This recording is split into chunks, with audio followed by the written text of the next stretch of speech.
Welcome to Insight and Influence, a podcast presented by C&G Strategies, bringing you insightful conversations from influential people, including government officials, industry leaders, and advocates from across the state. Welcome to Insight and Influence. I'm Rob Vescio from C&G Strategies. Today we have Audrey Russo, President and CEO of the Pittsburgh Technology Council. Great to be here. Welcome. Thank for having me on a beautiful day. It's great.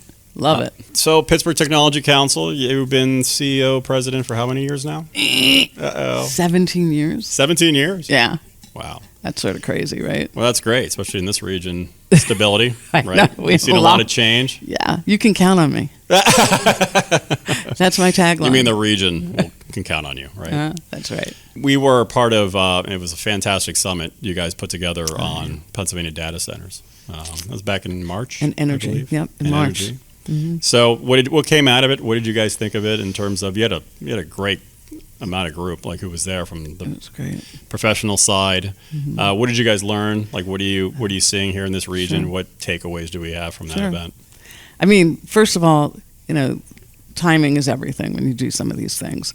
And Pittsburgh, through T.D. Cowen's lead analyst on data centers, said, while we were thinking about this, did you know that Pittsburgh is really where is the next frontier for data centers? Why is that? There's a whole bunch of reasons, and we have a report that I can link people to. But I mean, from essentially, why is that? It was that and that I talked about, energy, PA data center and energy. When you think about data centers, I can talk about data center 101. People joke with me, what does that mean? Because data centers are pretty complex in terms of how they use energy, how they cool, how they extract data, what they do to the environment, what they don't do to the environment, et cetera. But with the proliferation of large language models and people now having AI really at their fingertips, even though they've had AI at their fingertips, now we really have it. It's sort of unleashed. Takes a lot of power. Takes a lot of processing power. And you're saying different types of power, so natural gas and all what we have here. What we have here, our assets here. And, how we use them, how we leverage them. And, if you look at Northern Virginia, for example, where there's been so much data center development, there's been a lot of issues around policy in terms of, how does it affect residential, and the rates, and how do you keep that separate? What does it mean in terms of what kind of energy is being used? And when you think of our region, we have a lot of diversity, and we have a lot of opportunity. So the opportunities here, of course, everyone wants the most for the least. I mean, we're business. We're in business, right? And that's what we want. We want efficiency. We want, the reduced costs. We want to make sure that we have the right people. And when you think of having our universities here, including, it's not just CMU, but it is CMU and Carnegie and University of Pittsburgh, they're working on really big language, models, large language models, and they need processing power. They need things at the speed of light. And the closer that it is to the source, the less likely, the more powerful it is. But you also create some opportunities for redundancy for people all around the world. Wow. So everyone it's great is that your eyeing organization really took the lead on it. Well, we saw it. We saw it. We saw it. We see it. We know it. And we can't be afraid of it. And it's a new opportunity to redefine the diversity of businesses across our region. Well, we had Senate Majority Leader Joe Pittman as one of our previous guests, and we were talking about Homer City. What an amazing project that's going on up there. Mm-hmm. And from my understanding, it's 100% funded privately. And it's really going to reshape Indiana or keep Indiana where it is after they lost Homer City. So it was such a win for them and our region. Well, it's such a win on top of what was idled in Homer City, of course, and the people who lost jobs. But it's like it is a new logo for them. It is a new vision. Who would have thought? Who would have thought Indiana Who would have thought Indiana County, right? Yeah, that's amazing. We actually represent, and again, I spoke at your summit, was Tech Fusions with theirs, and so that's one of our clients. A hyperscaler. With the hyperscaler, and so that's just down the road from Indiana. But again, you're seeing, can you imagine these areas going up 28 and seeing major data centers all the way up? Who would have thought that? And to your point, it's about the energy, right? Right. It's about the energy. It's about our capability to do that. We have an opportunity for the trades to really, get involved in projects that they hadn't been involved in here. Mm-hmm. I mean, it's sort of the gift that keeps on giving. It's part of an ecosystem, though. So it's important for us to continue to build innovation here and to help companies and help them scale and grow as well. So it's not just... So you think a lot of spin-offs are going to come from it? Spin-offs will occur because they know they have access to. Okay. You see what I'm saying? Because it's here, yeah, right. because they know that they have access to. And then it puts us on the map so that the big players like the Amazons, the Metas, the Googles, they're saying, oh, that's there. Also Pittsburgh, that's right? there in Indiana County. And that has enough power for Manhattan. Wow. That's incredible. So the things that we also saw, just to sort of wrap up your ask about the event that we had in March, what was so interesting and really powerful was the fact that we had energy panels that went from extraction to renewable. So we had people all together. I did notice that, yes. Yeah, they were all together talking Right. about the things that, very often are siloed. The other thing that we had panels that talked about workforce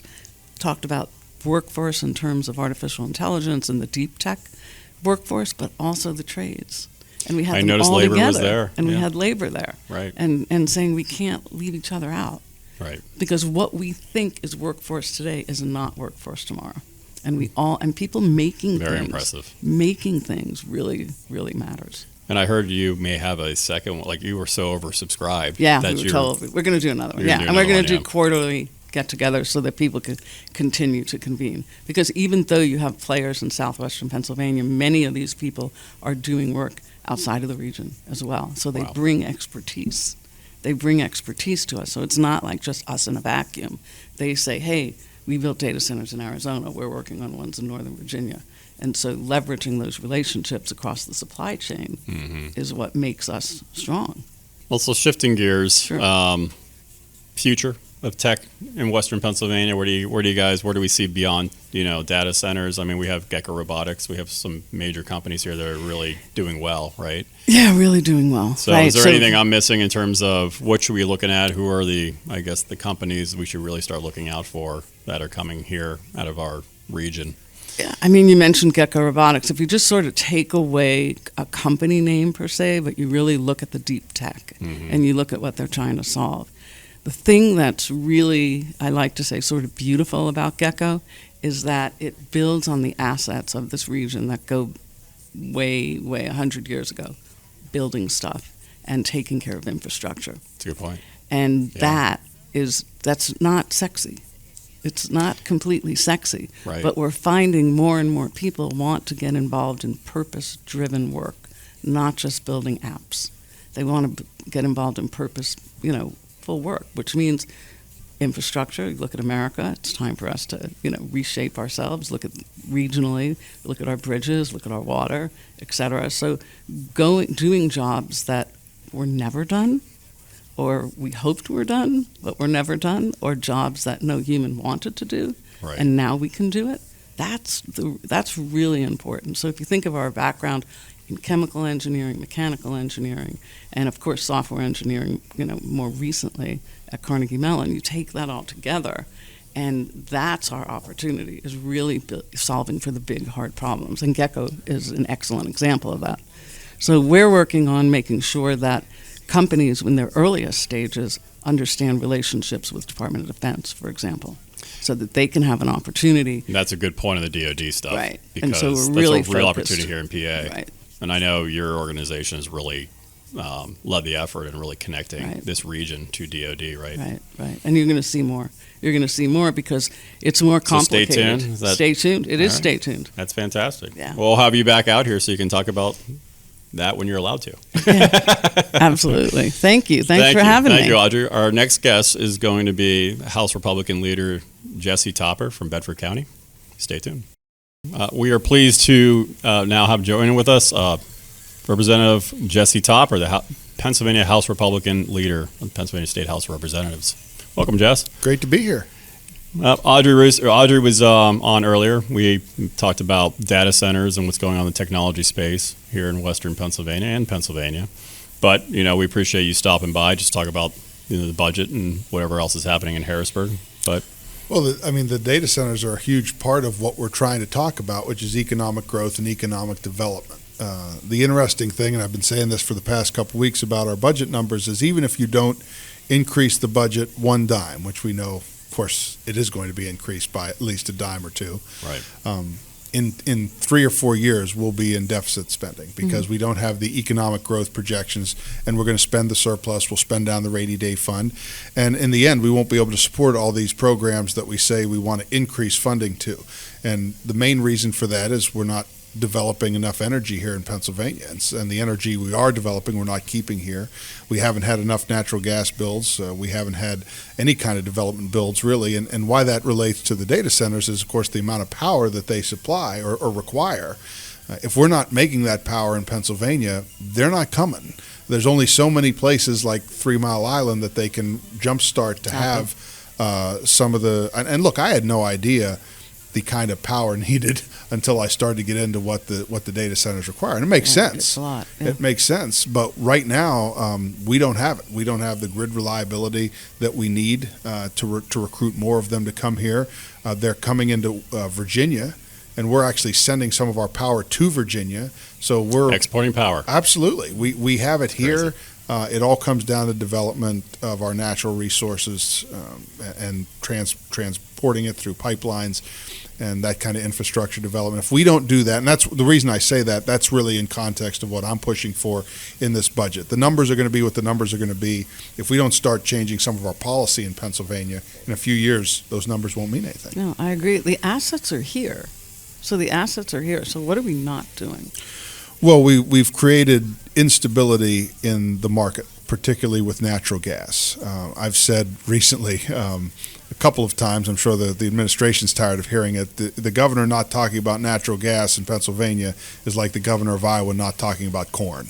It's what we have here. Right. And we are not seeing new builds in Pennsylvania. We are seeing them in Ohio. We're seeing them in West Virginia. So that comes down to our regulatory environment and our climate, which starts with we have to get out of the Regional Greenhouse Gas Initiative, RGGI, as we like to call it in Harrisburg. That has to go. We can't replace it with anything like PACER or PRESS and the governor's plan that would be like that here in Pennsylvania, because having that out there is what is really keeping energy development down in Pennsylvania. So that's the first thing that has to happen. And we know what our permitting process is like in Pennsylvania. I mean, West Virginia has actually started in their department, their kind of sister department of the Department of Environmental Protection, they guide you through the permitting process, shovel in the ground till it's created. They're doing it in 18 months, which is phenomenal, and that's why they're getting the business. What was interesting is Audrey, the Pittsburgh Technology Council held a data center summit, and they had a consultant who said one of the reasons why Western Pennsylvania is so attractive is because you can do a permit in 32 months versus 10 years because you already have manufacturing that's already tied to the grid. But what's happening in other states, and I guess even PA, if you didn't tie to the grid, it would be like 10 years, even in Pennsylvania. But since we have some of these, facilities like Homer City and these other locations that they can do it in 32 months, that's one of the reasons why it was attractive. We could stall out. It's a long time. It's still a long time, right? And so we're bragging about 32 months in PA, and you're saying, oh, no, we got to do this. Well, in Ohio, I think months. it's less than 19 months. It is, yeah. But Ohio and West Virginia are really the model states to look at. And the reason I say that is, A, they're doing a good job, but B, that's who our competition is. Exactly. Particularly here in the western part of the state, our competition is Ohio and West Virginia. So do you know Columbus has offered to make southwestern Pennsylvania part of Ohio? The offer's on the table. Well, I think they're already getting a lot of Southwest workers over the border and doing their work, which is something that whether you're with the business community or whether you're with the trade unions, they're all seeing the same thing. And look, I have 2 kids that I want to be able to stay here in Pennsylvania. That is what is going to shift our demographic problem that we have in Pennsylvania, is getting young people to stay here, family-sustaining jobs. The number one way we can do that is to bring stability and reliability to the energy sector, because that's what we have. Again, we're not on the coast, but we do have a lot of natural resources here. We're not Florida. We don't have 360 days of sun like Arizona, whatever it might be. It's too much sun. We have. I would tend to agree with that, but we have the resources here, particularly natural gas in Pennsylvania. We got to use it. And we appreciate your leadership on this, because the voice is not being heard. It's not changing. So when we're talking to new companies, it's got to be a smooth process. It's got to be a smooth process for people to do business here. Yeah, and I guess one of the challenges that we have right now, I think, in Harrisburg is we have a lot of talk about the budget and funding and the money and the line items. What we're not talking about is the future sustainability of those budgets, and that only comes through economic growth. You can't cut your way out of a problem. You can't tax your way out of a problem. Neither of those can happen politically or in all reality. So it has to be about economic growth, and I've been frustrated with friends on both sides to not be talking enough about the policies that are actually going to need to happen so that in 5 and 6 years we're okay. We tend to be governed in Harrisburg by that quick 2-year election cycle.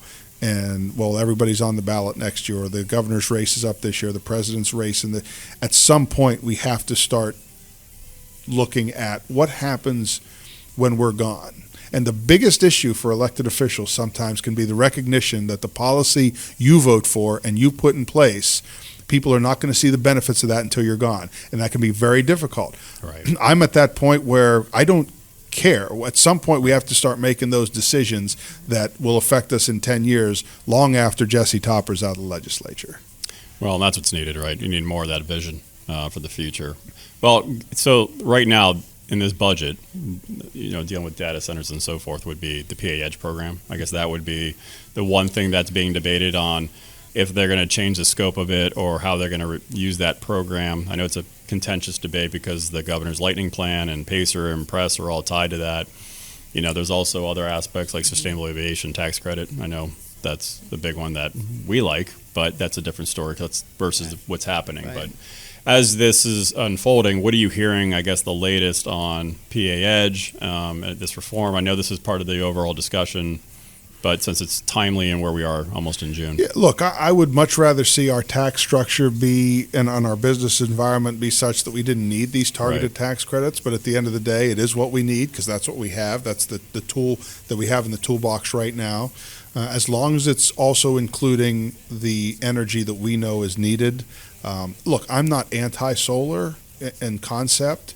I just know what it provides versus what we need. And I know what it is in terms of what it needs to be subsidized in order to get anything out of it. And they just don't add up to me. So until we're willing to bring it all, and that was the debate we had on the House floor, was we're trying to get natural gas, trying to get nuclear, trying to get coal, the things that we know are needed to provide the baseload capacity. So I think there will be movement around it. I think we will still see it. I think the EDGE program will be in the mix, but we have to make sure the details are right on it so that we're actually getting from it what we need. Well, I think that the other asset that we have, and I'm glad you brought up solar, is the fact that with these kind of high energy intensive opportunities that we have here, it's almost like a puzzle. And there are pieces, there's a piece for renewables to play in that. Mm-hmm. There's a piece for, water and reuse to play in that, and cooling. I mean, it doesn't have to be waste. There's a piece for gas, right? There's a piece for, 3 Mile Island, for example. There's a piece for all of that. And that, it's not like we're working in opposition. And I wish that we had a richer conversation around that. Yeah, it has to be working in balance. And again, the balance will always tilt toward what you have the most access of in a state. I mentioned Arizona earlier. Great solar state, right? Great solar state. I mentioned it being on a coast earlier. Great wind area. But when you look at what wind can bring, what it takes to build that infrastructure, and then what it provides, that is not in balance, right? And so we have to, if we're investing tax dollars into these programs, it has to be something that I can justify to the taxpayers back home. That's now, proportionate. Absolutely, and then open it up to, sure, I mean, as there are certain places where solar is good for the market. Particularly where you have a lot of warehouses, where you have a lot of ability to put them on, and people are putting them on property. People are trying to find ways to get themselves in a better position in terms of if the grid starts to get stretched in a way that would affect. And I support all of that. But we have to make sure we know what we have and what we can really do well and what gets us the best bang for the buck, particularly when we're talking about tax credits. Makes sense. All right, state budget. We gonna be on time? Yeah, I was gonna Oh ask. well. Yeah. So look, this We asked everybody the same This will question, be my so- 11th. This will be my 11th budget since I've been in Harrisburg. I've heard people predict that this one's gonna go till December and it gets done in June. And I've also seen it work the other way, where it's like, well, we shouldn't have trouble this year, and all of a sudden, July, we're struggling. Right. Really, the only major budget impasse that I've been a part of was Governor Wolf's first budget. Right. Where we passed a stopgap budget on December 23rd, and then we ended up finishing up in March of the following year. That was a definitely a drop down drag out, but normally those don't occur. Is there potential for that to occur this time because of a lot of the national political scene and that downward pressure that we find ourselves in Pennsylvania because of Governor Shapiro's ambitions and all those things? Sure, that could happen, but I still believe we have time to work something out. But I think there's still a wide gap to narrow, especially on a lot of the issues that will affect the budget moving forward, whether it's gaming, whether it's what we're talking about with the tax credits, whether it's the energy policy. There's a lot surrounding the budget that will play into whether it gets done on time or not. Yeah, I mean, we're hearing, I guess, financially speaking, this year, maybe next, but year 3 could be a real challenge for the Commonwealth. And so when do you have the fight about year 3? Right. Do you Right. wait for year No. 3 or do you have Do the it now. fight today? And that's where we're at. I think you're going to have the fight this year. Which is good. I think that's good for a policy perspective. The question is, what does that lead to, and are we able? Will be able to have those discussions and be able to bring it to conclusion by June 30th? I don't know. Well, we're going to see Representative Topper a lot here in Pittsburgh. His son's going to Point Park. Yay! he Nice. is going to be playing golf for Point Park University, and move-in day is August 16th. 16th. So I'm already, and graduation's next week. So, yeah, I'm going through some of that dad stuff right now. My boys and I are very close, and Josh and I spend a lot of time together. So I have a feeling that I'll be finding excuses to come out to Pittsburgh Very as nice. much as possible. Great. Well, we love having you. Thank you for your leadership. Thank you. And thank you for your time. Absolutely. Both Representative Jesse Topper and Audrey. Thank you. Thank you for tuning in to this edition of Insight and Influence. To learn more about C&G strategies and to access previous editions, visit our website at cgstrategiespa.com.